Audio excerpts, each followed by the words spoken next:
You recognized me? Of course. No matter how hard you try, I will recognize you. Jenny paid for all these treats. Jenny? Jenny? Where is she? You saw her. How is she doing now? I feel too proud. Jenny said she doesn't want to talk to you, but she still cares for you. You're the first with so many friends, more than anyone. Almost each day some of your friends come. Oh, thank you, boss. What I mean is, you should focus more on your work. Jenny, we all miss you so much. Please come back. Come back.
Indeed, a very good afternoon to you. It is the 14th of March, the year 2023.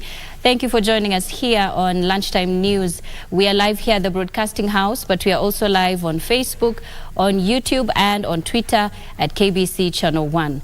I am Nisi Imano. Many thanks for joining us. Now we begin in Lamu, where residents and victims of the frequent attacks in Lamu County have continued to pressure the government to complete the construction of the police housing units at the Maleli police station. The residents have decried difficulty in carrying out farming activities, fearing for their lives due to terrorist attacks in the area. For more than 5 years, a section of residents of Lamu County are still unable to conduct their farming activities due to the alleged frequent terrorist attacks in the area. Sisi haja yetu ni usalama, haja yetu tuataka kusaidiwa, tupate usalama karibu na sisi, tusidhulumiwe, tusiharibiwe mashamba yetu, wala tusipingwe katika harakati zetu za kuchangia uchumi wa kilimo katika Kenya hii.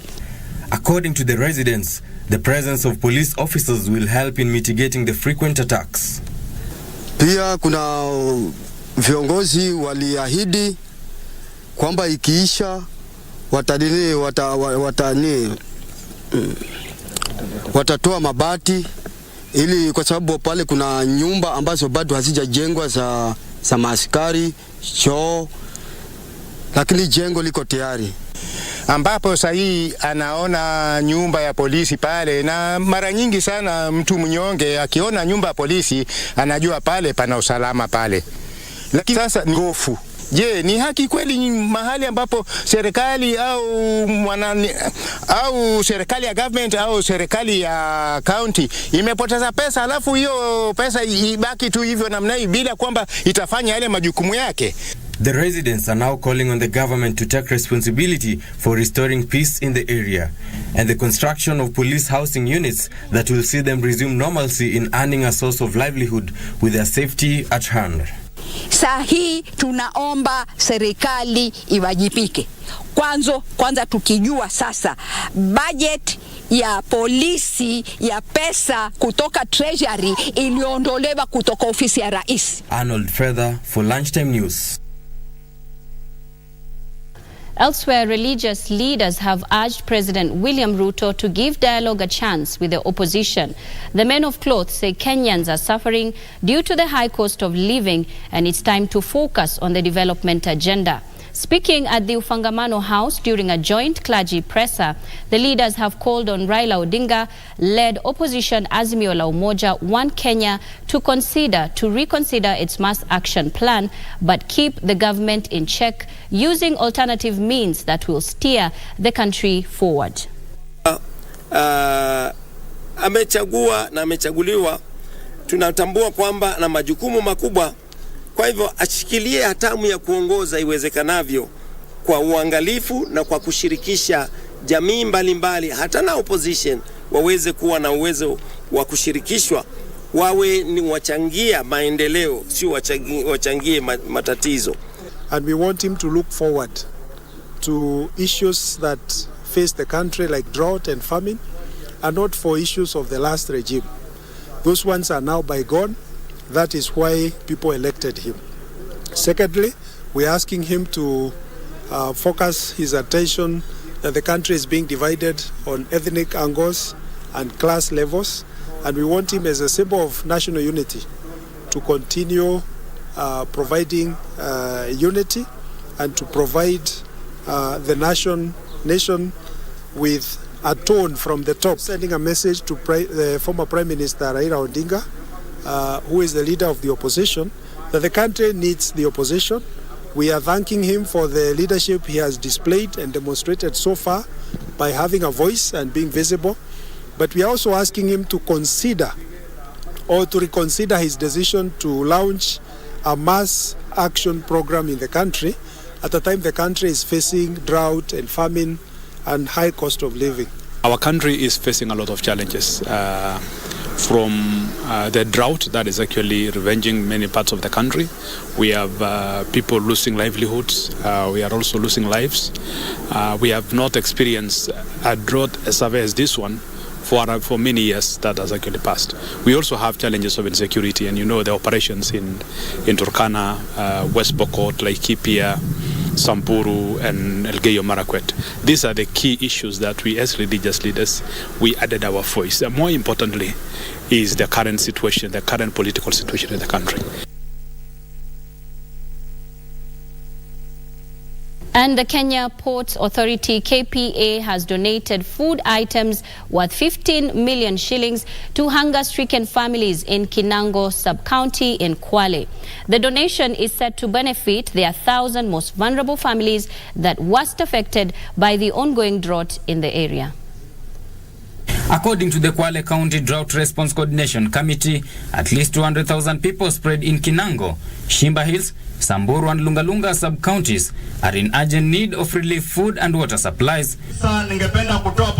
It is during the food distribution that the Kenya Ports Authority Board Chairman Benjamin Tayari noted that the drought situation in most parts of Kwale still remains dire, saying those in need of food will be assisted. Nafikiri kama tulivyoona hii sehemu ni sehemu ambayo imepigwa sana na ukame, na Mheshimiwa Rais amesema kama kuna njia yote tunaweza kuwasaidia wananchi tuweze kuwasaidia. Kwa hivyo kupitia CSR ya Kenya Ports Authority tumeweza kuleta hapa Lotsangani bandari 650 na kule pia bandari 650 ya unga ambayo itaweza kuwasaidia wananchi kwa wakati huu mgumu waweze kujimudu kidogo. Tayari promised to work closely with county and national governments to address the growing humanitarian crisis occasioned by the current prolonged drought. Na hii Kwale imefaidika sana kupitia CSR ya Kenya Ports Authority, na tutazidi kusaidia. Sio Kwale peke yake, lakini ukienda Kilifi mpaka huko Ganze tunaweza kuwasaidia. Kwa hivyo tutazidi kusaidia kila mahali ili waweze kujimudu. Kinango Assistant County Commissioner Abdullahi Galgalo thanked Kenya Ports Authority for its support in cushioning those in need. Tunashukuru tumeweza kushirikiana kwa karibu na shirika ambalo pia ni la kiserikali la KPA, halmashauri ya KPA. Tumepokea hizi bandali za unga na ambazo zitasaidia watu zaidi ya 350. Leo tunafurahia sana msaada tumepata kutoka kwa Kenya Ports Authority. Wametuletea msaada wa chakula kwa jamii na tunafurahia sana kwa sababu jamii imeathirika sana. You can imagine kutoka Januari mpaka leo hakujanyesha. Kwa hivyo hivi sasa jamii ina njaa isiyo ya kawaida. For Lunchtime News, I'm Wanyonyi Steven. Moving on, security officials in Garissa town have started the process of zoning boda operators in a bid to bring discipline in the sector and curb crime. This move comes after a section of boda riders were linked to crimes ranging from theft and drug smuggling to illegal immigrant syndicate. Speaking during the launch, Garissa Township Sub-County Police Commander James Ngetich said that they are targeting to register at least 1,000 boda operators in the next 10 days and zone them according to the wards and stages they operate in.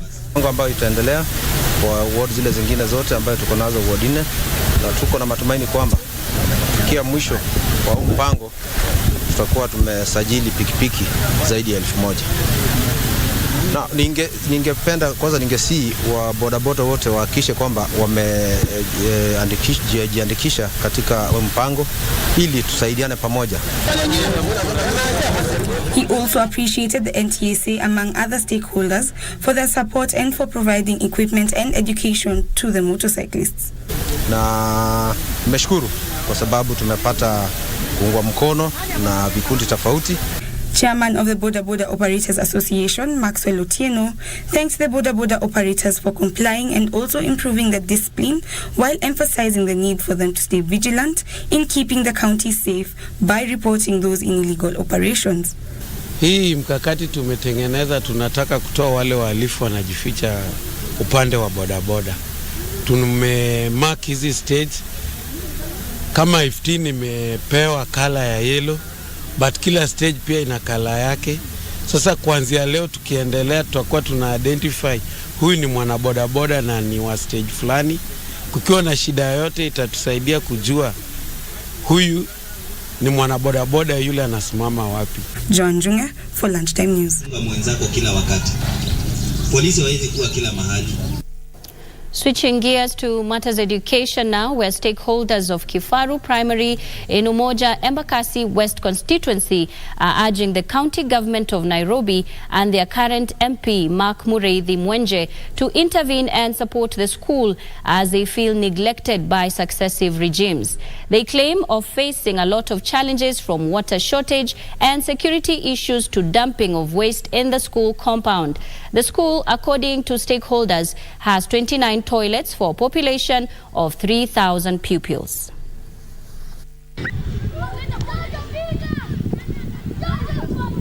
Priority ya hiyo shule is a perimeter wall. Na hiyo already tumeiweka in this current financial year.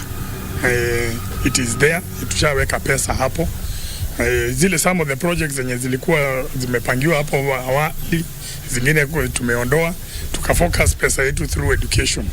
So already tushakaa chini, ni tunangojea tu fedha tupatiwe na national government, and very soon by the time I think tunafika hata mwezi wa 4 tunafaa kuanza hiyo perimeter wall ya hiyo shule.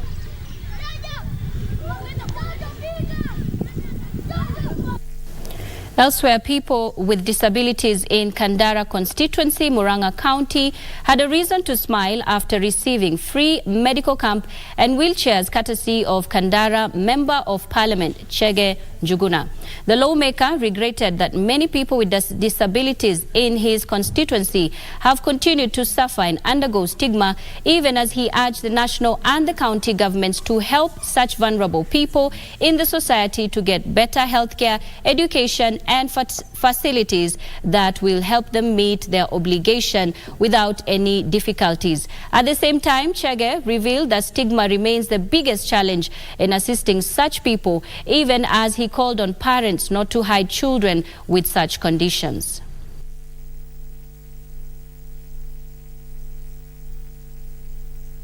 Na tutaendelea, tutakomea hapa. Mimi mwito wangu ni kuuliza watu wa Kandara mahali popote wako, kama kuna familia yenye iko na mtoto ako na shida ya disabilities, tafadhali ajitokeze, atupigie simu. Sisi tutaenda mpaka huko nyumbani, tuchukue watu wetu, tuwasaidie, kwa sababu sisi wote kwa macho ya Mungu, sisi wote ni binadamu. Tuna jukumu kama viongozi kuhakikisha ya kwamba zile pesa serikali imepeana za watu wenye wako na disabilities zimefikia watu. Na mimi kama Chege Njuguna, mbunge hapa Kandara, nitahakikisha kwamba kila mtu wa Kandara mwenye ako na disabilities hiyo pesa itaanza kumfikia. Nimeongea na Governor Kanata na nampongeza kwa sababu kwa ile supplement budget yao ameweka kiwango fulani yenye tutaanza kujenga hiyo hospitali yetu, lakini kushirikiana na yeye na kushirikiana na national government tutaendelea kuweka pesa hapa.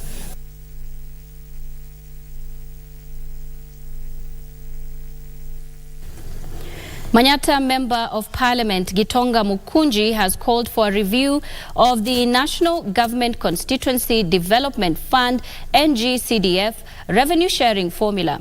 The MP said the current formula was discriminatory and doesn't put into consideration other factors such as population. Speaking while issuing bursary checks worth 36.3 million shillings to secondary school students in his constituency, Mukunji said it was the population size of an area that should determine allocations. He said it was unfair for constituencies with higher populations to receive the same allocation as sparsely populated ones.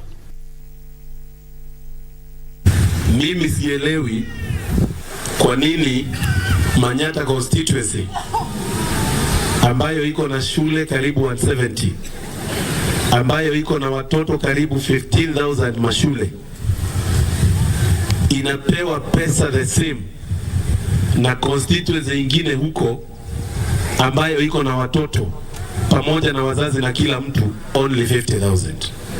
Nimeanza kutayarisha bill ya kuleta kitu naita one man one shilling. Kama Manyata hakuna haja ya kujulikana tuko na land kiwango gani, wacha tujulikane sisi ni watu wangapi. Sawa sawa? Mimi napewa 151 million, lakini hapa chini kuna mtu ako na ward 3 anapewa the same amount of money. Hiyo ni unfair, na kama kuna mahali tulichengwa kama watu wa Mount Kenya ni mahali ya kugawa rasilimali ya serikali. Mtukufu Rais, tafadhali sikia mwito wetu. Lazima tuhakikishe tuko fair katika kugawa rasilimali ya serikali.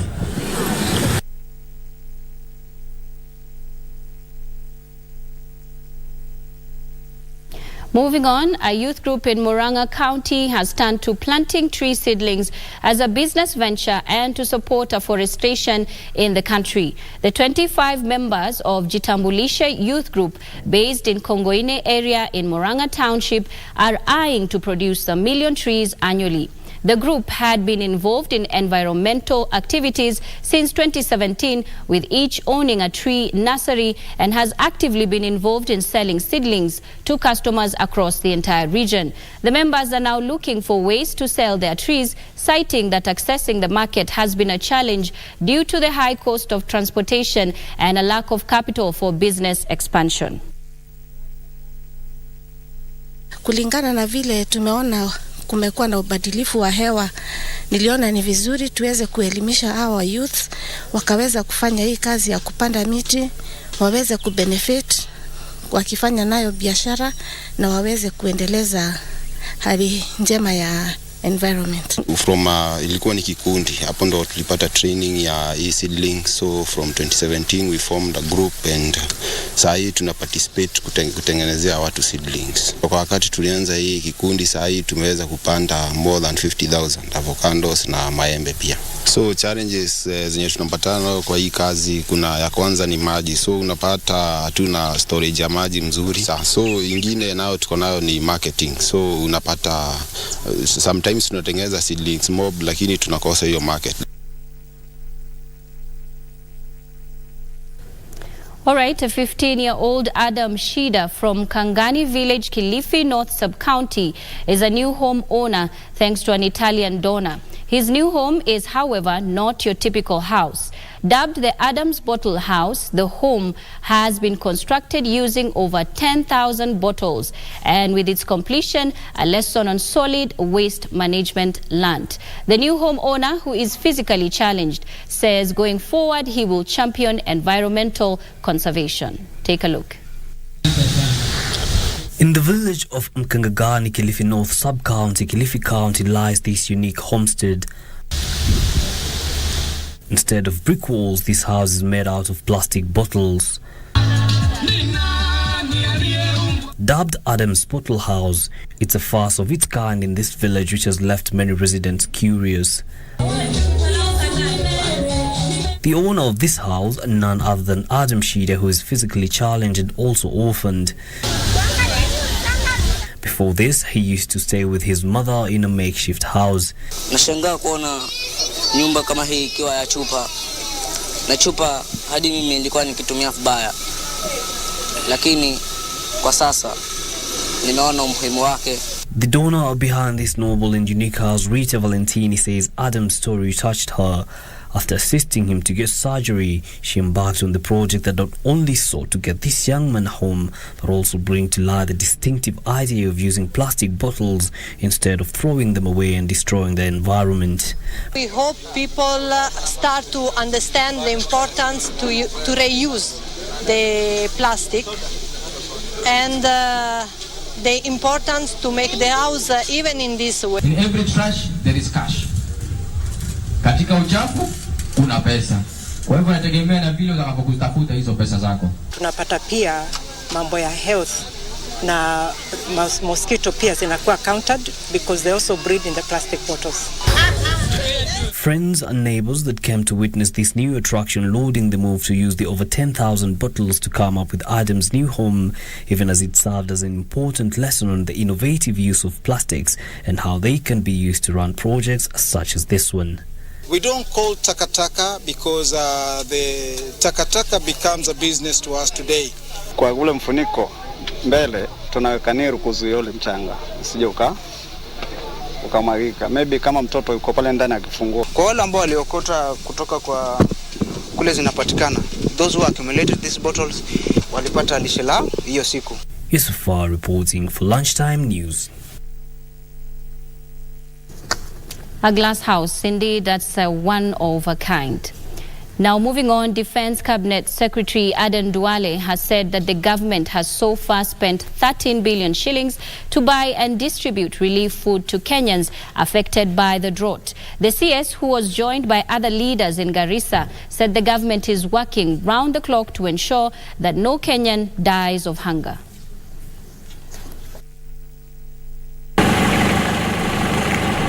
Kenya Food Security Steering Group's latest report indicates that the number of Kenyans affected by drought and hunger has gone up from 4.2 to 6 million. Cabinet Secretary Duale, who was also joined by Garissa County Commissioner Boaz Cherutich, among other leaders, warned that action will be taken against any officer found to have diverted the food meant for the vulnerable groups elsewhere. While leading a food distribution exercise, Duale affirmed government commitment to ensure no citizen dies from hunger amid a persistent drought. Serikali kuu italete chakula kila mahali, lakini hawa mama wapewe chakula yao. Mnanisikia? Hawa mama na Wakenya maskini wapate chakula yao. Hatutaki watu watumie shida ya Wakenya kujitajirisha hawa wenyewe. These, as over 300,000 residents of Marsabit County are in dire need of relief food following a prolonged drought that has hit most parts of northern Kenya. The most affected are children below the age of 5, pregnant and lactating mothers, the elderly, and people with disabilities. According to County Drought Management Coordinator Henry Mustafa, the county did not receive rains in December as expected, and this has worsened the situation on the ground. The current state of the drought situation in the county is emergency phase, and in terms of food security, we are also in emergency beginning this month of March, and therefore we request for humanitarian assistance, targeting on issues on food, feed for livestock, supplementary feeds for the under 5s. Meanwhile, residents of Sukuma village in Garemara ward of Isiolo County can now breathe a sigh of relief following the completion of a borehole water project. Speaking during the launching ceremony of the borehole water project, Isiolo Deputy Governor James Lowassa said that the completion of the water kiosks will go a long way in mitigating the impact of drought in Sukuma village. Maji tunahitaji kwa sababu hii ukame imezidi, mali inazidi kuisha. Kwa hivyo tunahitaji kubadilisha maisha yetu. Na mahali tunataka kuelekea sasa ni ukulima. Kuchanganya ukulima wa mifugo na pia ukulima wa mimea. Hivyo maisha itakuwa imeanza kubadilika. Beatrice Gatonyangetich, Lunchtime News.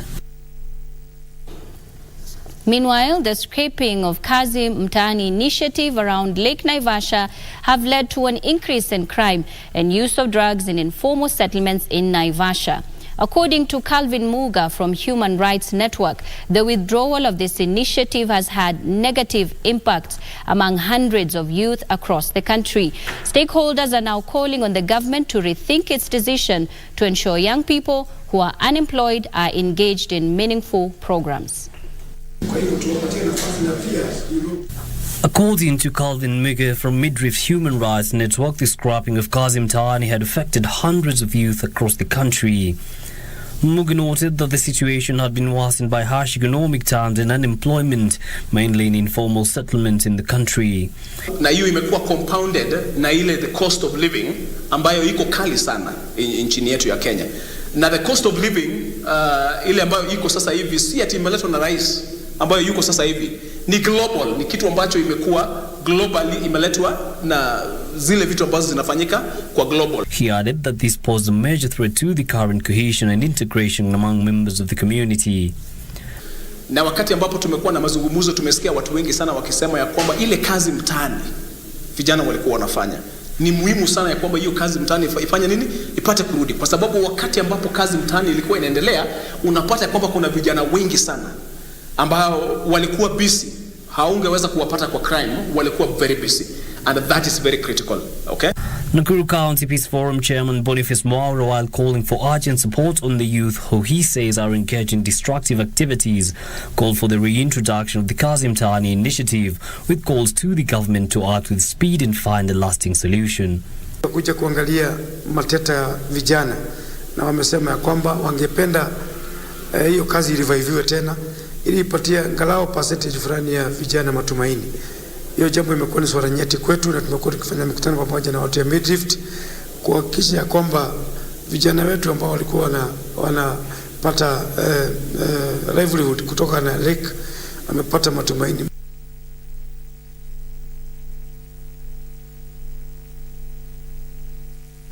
And leaders allied to the Kenya Kwanza coalition in Kakamega County have asked the opposition to stop misusing the youth and Kenyans at large in ongoing countrywide Azimio protest. This comes as a member of the Kiambu County Assembly allied to the Raila Odinga-led Azimio One Kenya coalition asked Kenyans to ignore calls for mass action.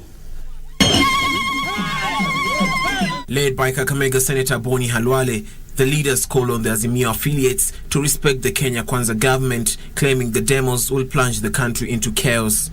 Good politics ni siasa ya kuzungumza maneno ya maendeleo, na bad politics ni siasa ya kuambia watu vile watajiandaa kuharibu maendeleo.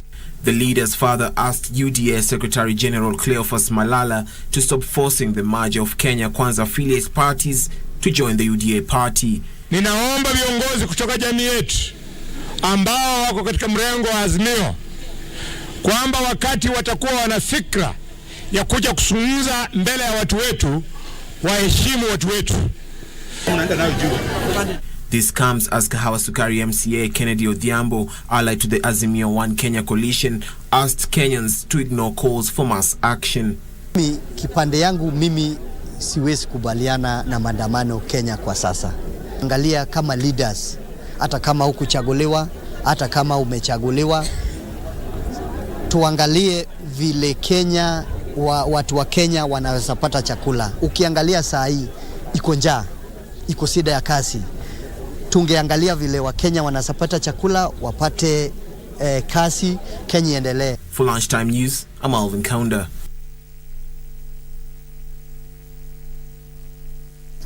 All right, we are taking a break, but more news on the other side of this break, including business with Betty Kiptum and sports. Don't go too far.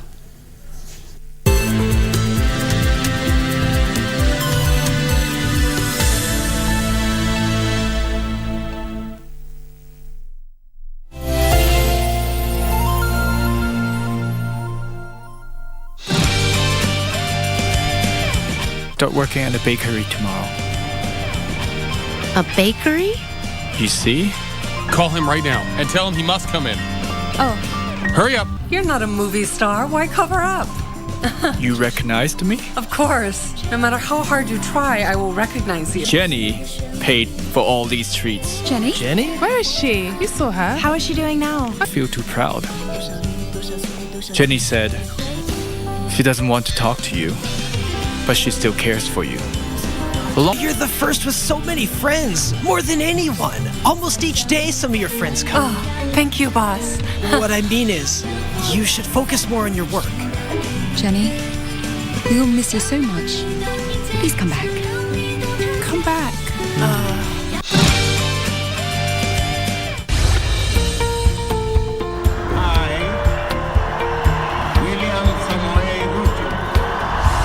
After the dust settled on rigorous campaigns, Kenyans are waiting for elected leaders to deliver on their pledges. To have clean, accessible drinking water across the county.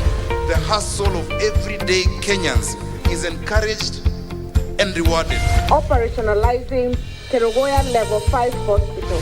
A functioning school feeding program. But how have the leaders performed so far?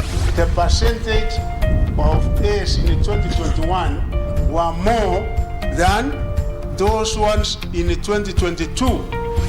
We will not politicize security, because if we do so, we endanger the country. Every week, we bring you an honest assessment of the national and county governments. One of the best ways of accelerating national development is through collaboration with county governments. The Scorecard, every Tuesday at 10 p.m. on KBC Channel 1. To get Proverbs chapter 3 verse 5 as your skiza tune, dial *811 *967 hash. Trust in the Lord with all your heart and lean not in your own understanding. In all your ways, submit to Him, and He will make your path straight. Proverbs chapter 3 verse 5 to 6. To get Proverbs chapter 3 verse 5, dial *811 *967 hash. *811 *967 hash. I was part of the team yenye ilitumwa ku take out Burhan. Nilikaa for 5 years, nika study the man. All I ask is you let me right my wrongs and give me an opportunity to bring Burhan down for good. Senior Sergeant Farah, aka Stingray, Opro Ibrahim, aka Mongoose, Opro Katana, aka Panther, PC Kibet, aka University. 1, 2, 3.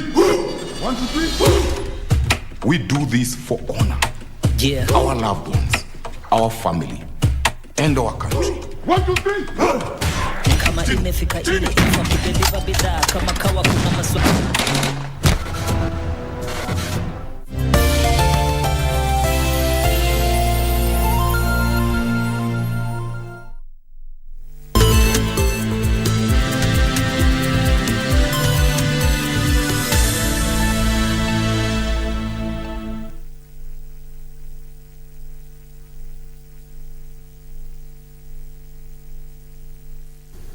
Welcome back. Thank you for staying with us. You are still watching Lunchtime News.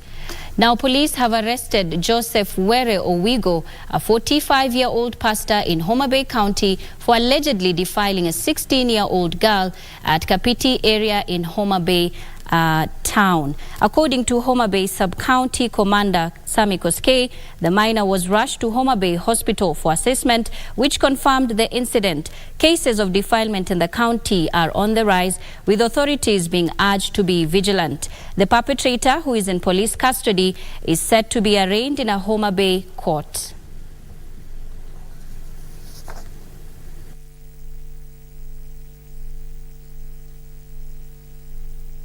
The people of Homa Bay Sub-County to desist from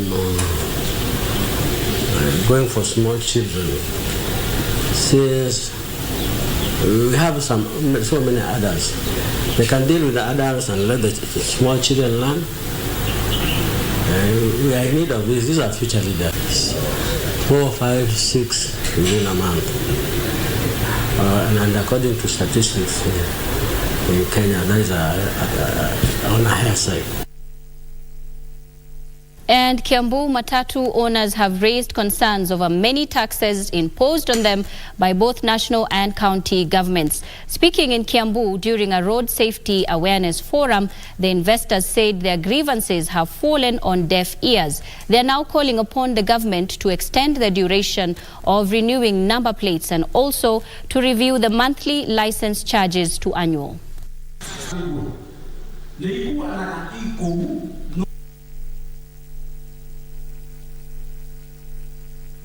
Inspection na tuyodomo tuye naona niende budhurio mwa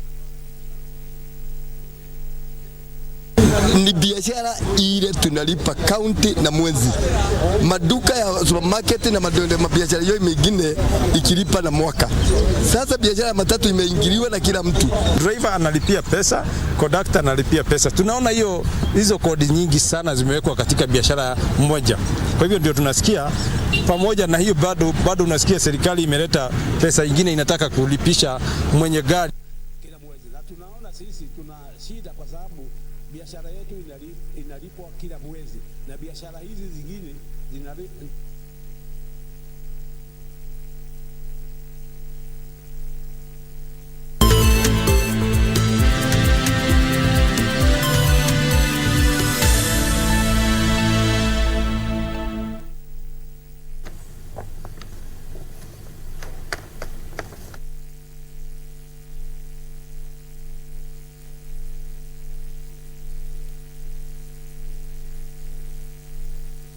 All right, it is time for business, and I'm joined by my colleague on the other side of the studio, Betty Kiptum. She is on standby with the business of the day. Good afternoon, Kiptum, and over to you.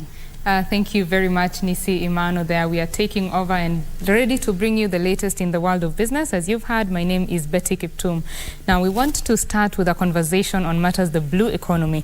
The African blue economy is currently valued at $296 billion and is providing about 49 million jobs across the continent. The potential is way much higher, but of course the challenges that the ocean is facing are just slowing down the realization of this potential. And to have this conversation is Mika Odido. He is the coordinator of the Intergovernmental Oceanographic Commission, IOC Africa.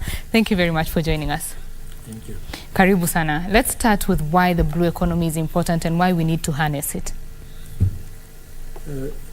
The blue economy has the potential to contribute significantly to improving the livelihoods of our coastal populations. Not just the coastal populations, but also the inland populations. Many of us, when we think of oceans, we only think of the beautiful beaches and the fish, but it is more than this. The ocean basically provides the opportunity for transporting goods. More than 90% of the world's goods is transported through the oceans, and it offers a significantly cheaper means of doing this. The ocean has potential for other resources like minerals, oil and gas. We also have things like seaweed being cultivated in the ocean shores. The oceans also significantly control our climate.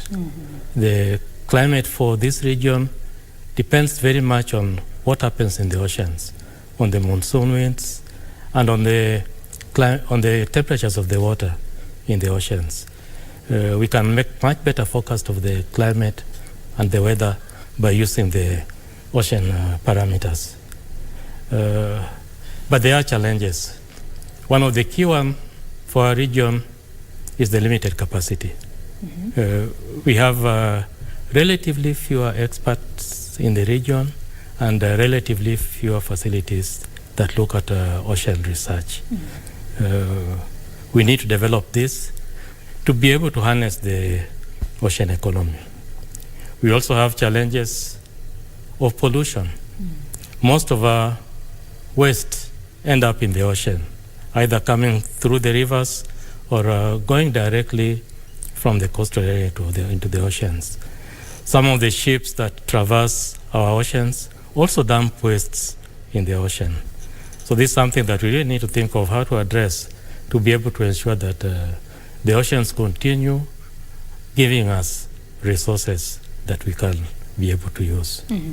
And of course, most of the challenges, especially the pollution bit, as you've said, it is a direct result of human behavior. Yeah. Yes, yeah. So how can both governments, the private sector, how can they come together to remedy this problem? You can look at it from two perspectives. First of all is the changing in human behavior.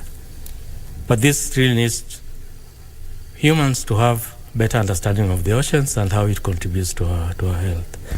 Secondly, having regulations in place. In many of our countries, we have these regulations in place, but then we also have to have implementation. One of the key challenges with oceans is that the water or the fish do not recognize boundaries. If you dump wastes in the waters off the Mombasa coast, the currents will carry them either north or south depending on the season, and they'll either end up on the Somali coast or on the Tanzanian coasts. Similarly, the fish don't recognize boundaries. They don't need a visa to travel to another country. Therefore, international cooperation is really important for managing of the ocean resources. And this is where the UN comes in.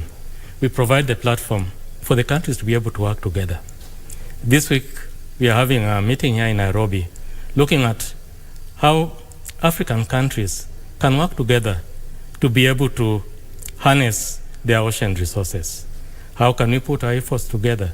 You know, working alone, you won't really go far with oceans. You can clean up your beaches, you can clean up your water, but as long as your neighbor is not doing the same, it's fertile. So cooperation is really, really important. At the IOC, you told me before we started that you do a lot of scientific research. Yes. What have you achieved so far from the research that you're doing? Globally, one of the major things we've achieved is setting up an ocean observing system for the world. It looks at different parameters of the oceans and looks at how we can be able to use these parameters either to protect the ecosystem, to better predict weather, to better focus the motion of the oceans. Another area that we've worked on quite well in recent years is developing an early warning system for ocean hazards. Some of you may have heard of the Indian Ocean tsunami in 2004, which led to devastating impact on most of the coastal areas of Africa, including here in Kenya, where some people lost their lives along the coast in Malindi. We've now worked to establish an Indian Ocean tsunami early warning system, which looks at not just the tsunamis, but other ocean-related hazards such as storm surges. We are looking at developing similar early warning systems also for other ocean basins. Currently, we are working on implementing what we call the UN Decade of Ocean Science for Sustainable Development. During this decade, we are looking at developing transformative science to enable us better harness the ocean resources. The ocean is one of the least studied ecosystem, and this really is sad considering that they occupy 75% of the Earth's surface and contribute significantly to its resources. If you look at, compare some statistics, the deepest part of the ocean is about 10 kilometers deep, which is the same as the highest part on Earth, Mount Everest, which is 10 kilometers high. We've had more than 4,000-5,000 people have been to the top of Mount Everest. We've had less than 10 people who've been to the deepest part of the oceans. Up to 2 years ago, less than 15% of the ocean bottom had been mapped to high resolution. In the last couple of years, we've worked very hard and ensured that now something like 25-27% is mapped to high resolution. If you compare this to, for example, the moon, which is now almost completely mapped to high resolution, you see the challenges that we face. We really need to work harder on this. we estimate that more than 1 million species in the oceans have not yet been recognized, have been identified and mapped. So you see, there's quite a lot that we still need to do. It's an area that provides a lot of opportunities that I really encourage our youth to go into. So as we harness these opportunities that exist, of course, as you said, that the ocean is very important in terms of the climate, regulating the climate of the earth. And how do we ensure that we are sustainably harnessing these resources? First of all, we need to understand the oceans. We need to map the resources. That is really, really key.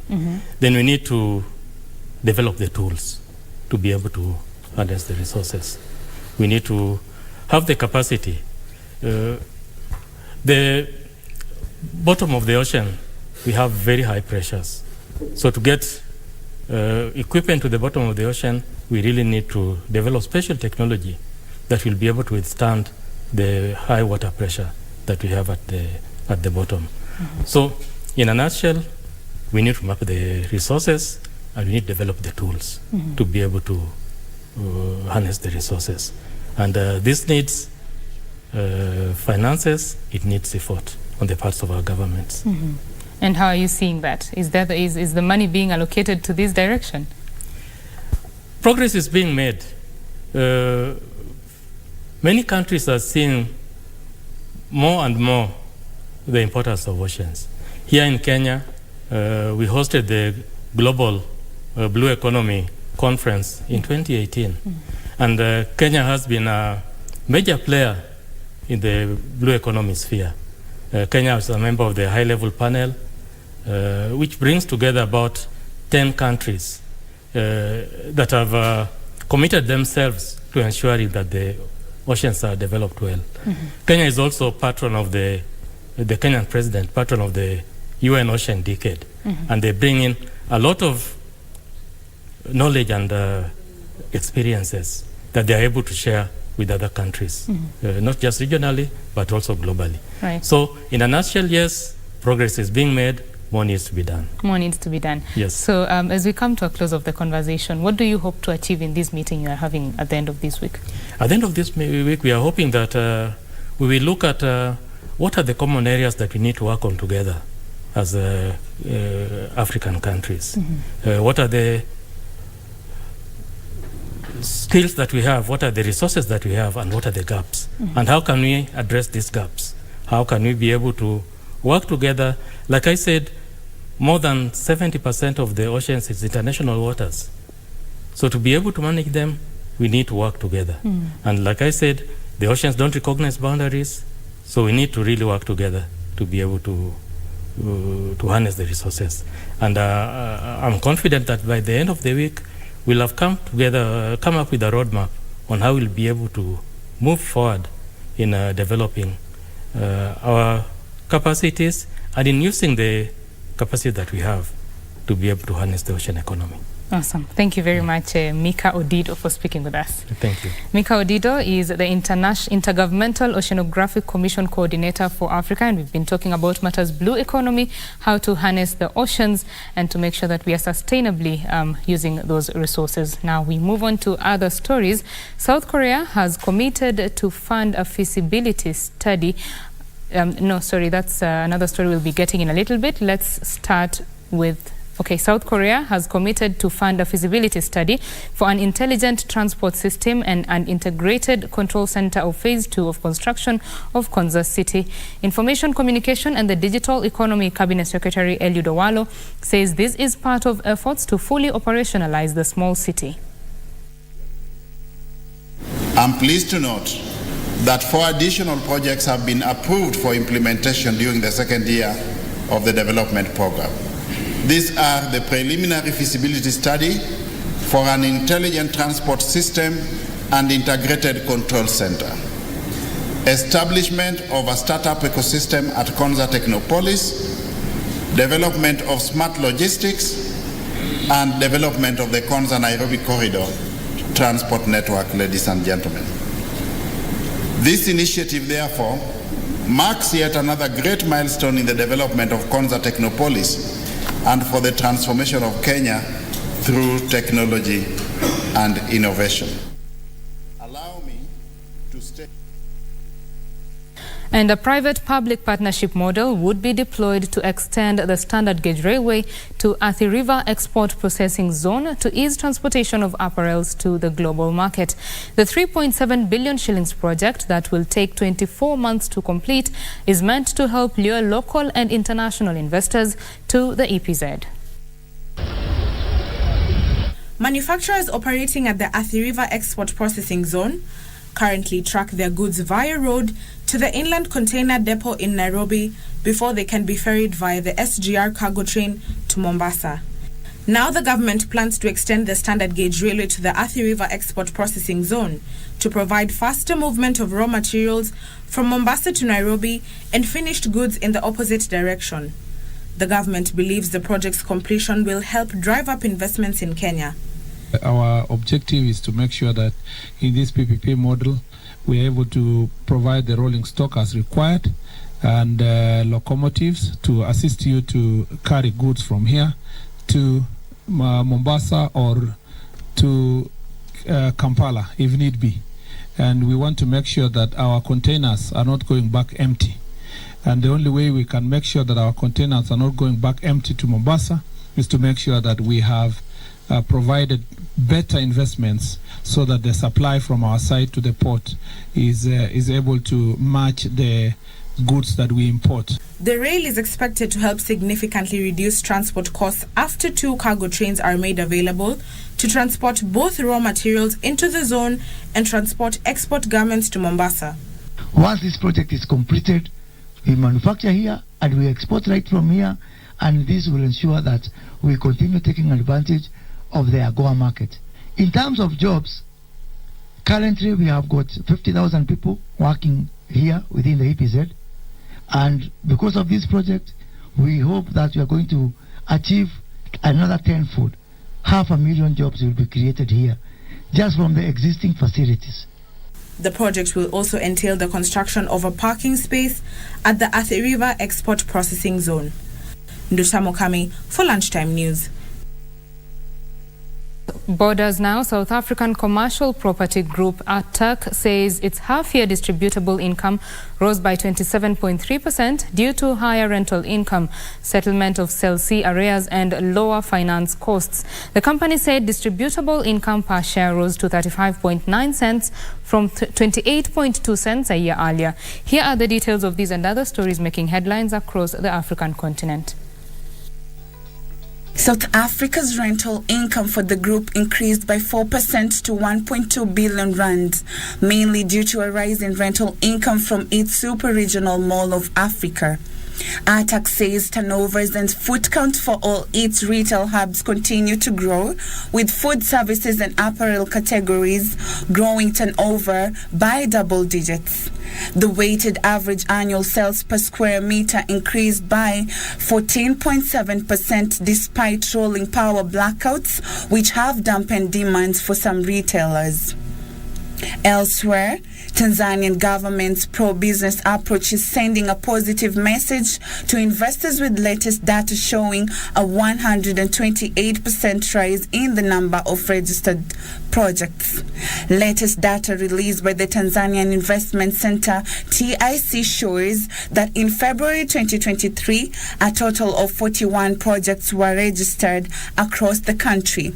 The projects, valued at $339.2 million, are expected to create 7,370 jobs. Finally, the Central Bank of Nigeria directed commercial banks to dispense and receive the old 200, 500 and 1,000 Naira banknotes.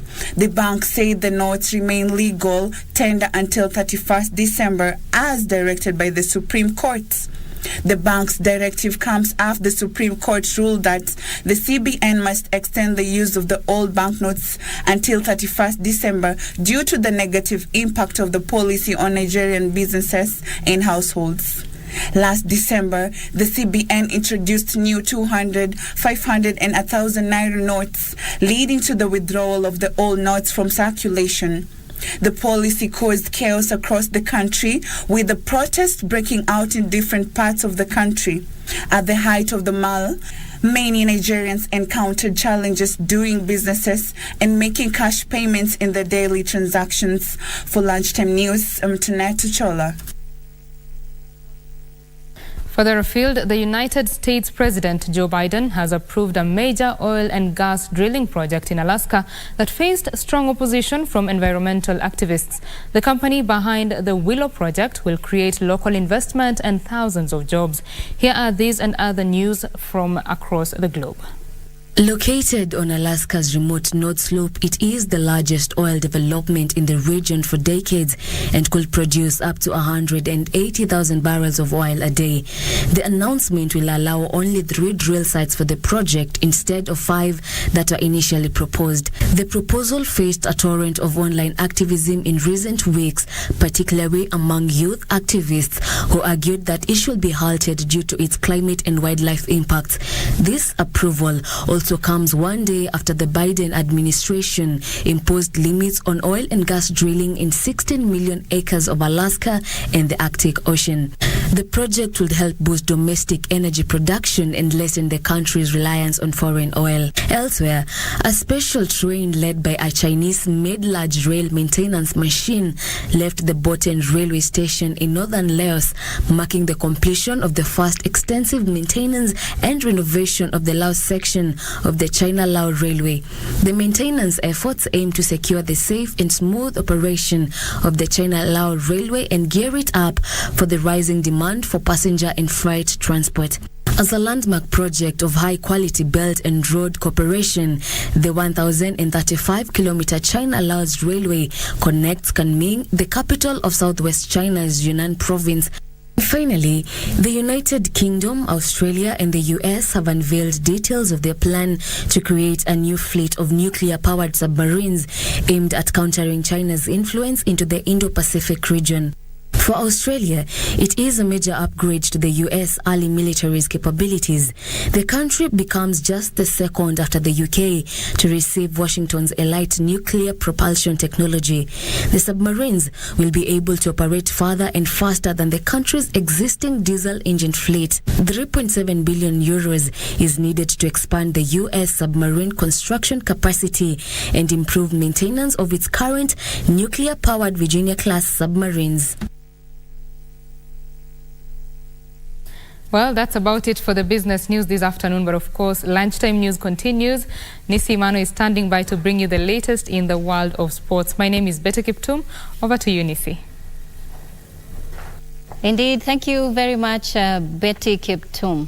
Now moving on to the sports of the day, Spanish striker Alvaro Morata scored a late winner as Atletico Madrid beat Girona 1-0 in a La Liga match played at Montilivi Stadium. Meanwhile, AC Milan were held to a 1-1 draw by Salernitana at the San Siro.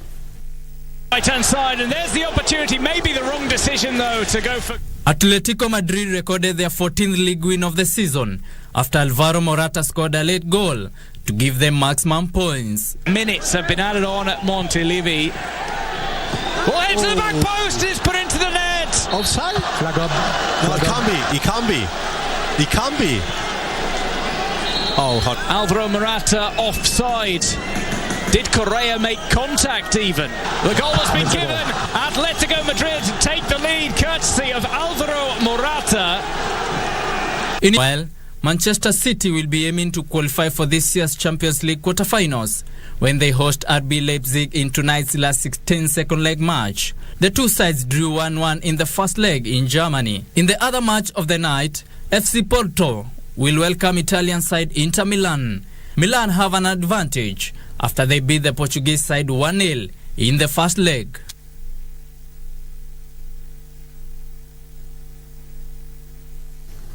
All right, that's AC Milan held 1-1 draw by Salernitana. Had to be careful with that one. Thank you for watching. That would bring Lunchtime News to an end. On behalf of the whole transmission team, thank you for tuning in. Good afternoon. I am Nisi Imano. Enjoy the rest of your viewing.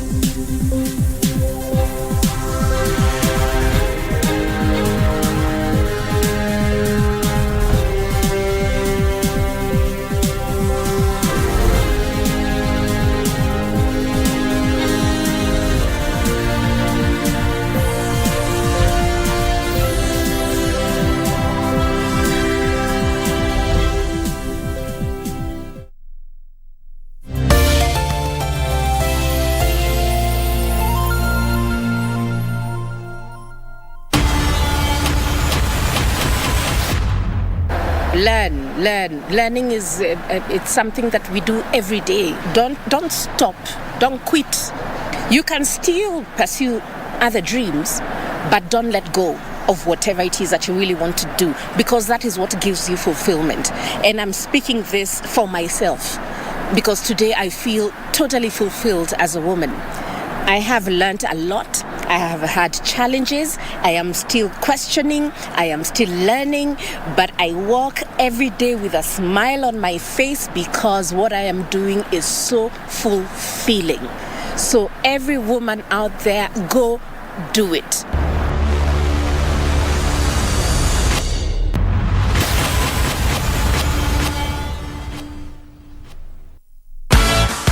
Welcome to Casablanca. Morocco is a very touristic country. I think it is in our blood to the hosting. We are very well known for hospitality. Football remains the most popular sport. Just what is behind Morocco's success in football? We have the homologation of CAF and FIFA, both of them. This week on Channel 1.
Good people, what's up? We have some good news. As you can see, we are back airing on Mondays. It's a beautiful Monday indeed. Alafu mbejo tuko na loyal fans msikie. Yeah, man. Kuna watu yani Monday was the day for Grapevine. So man, we are back on Monday. Tuesday was their day, man. When you truly shift Tuesday ilikuwa day yao. So we are back again on Monday. Alright, so now tell a friend to tell another that we are back to airing every Monday at this particular time. That is 10 p.m. We have a lot in store today, and we can't wait for you to see all the stories we have for you. We have an unfortunate and a sad story as well. Costa's Teach. Man. He passed on. Condolences. Condolences, man. Yeah. Costa, man, a dancer, a performer, you remember a rapper. You remember him on Soulfest? Man. Which we covered. Anywho,